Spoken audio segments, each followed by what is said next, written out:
It's everybody's favorite new sound. So, been filming with the Mavic 3 for a couple of days. Most people are buying the Mavic 3 for a variety of reasons, like the battery life, like the upgraded camera. Not as much conversation is happening around the fact that there is a zoom lens on this camera. And I want to talk about that for a minute because it's probably the most underrated part of this Mavic 3. I wanted to point out a hidden bonus feature. The fact that you can get 3 zoom distances out of the same lenses. So 2 of these zoom links happen using the main camera, and one of them happens using the zoom camera. The drone films 1 focal length when you're filming at 5K, then it zooms in slightly when you film at 4K with 120 frames a second. And then of course it zooms in more when you use the zoom lens on the camera right here. This top one is the zoom lens. So if you go into your settings on the camera and you set the camera to normal and you're at, there we go, and you're at 5K. This is what you'll get, all right? And then if you go into settings and you pick slow motion, this is what you'll get. So we're slightly zoomed in. So this is a second length that we'll get, all right? Then if you go into settings, to use the zoom camera, you must hit the binoculars. Tap on 1 times, and that switches now to 2 times zoom. And then you tap it again, it switches to 4 times zoom. And then you tap it again, and it'll go to 7 times zoom. For the most part, ignore anything beyond 7. I would not use the 14 times, and I would not use the 24 times. Here's some footage of what those look like.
So the difference is pretty fascinating.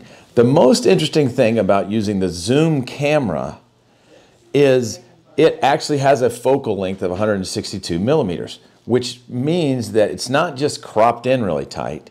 It means that actually everything way in the background gets pulled forward as well. You're not just zoomed into the subject more, everything even in the background. So the foreground gets pulled closer to the camera, the midground gets pulled closer to the camera, and the background gets pulled closer to the camera, which really makes a shot very cinematic. So now I want to show you what this looks like when we filmed it on a basketball court.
So that's interesting to see what you can get out of one device.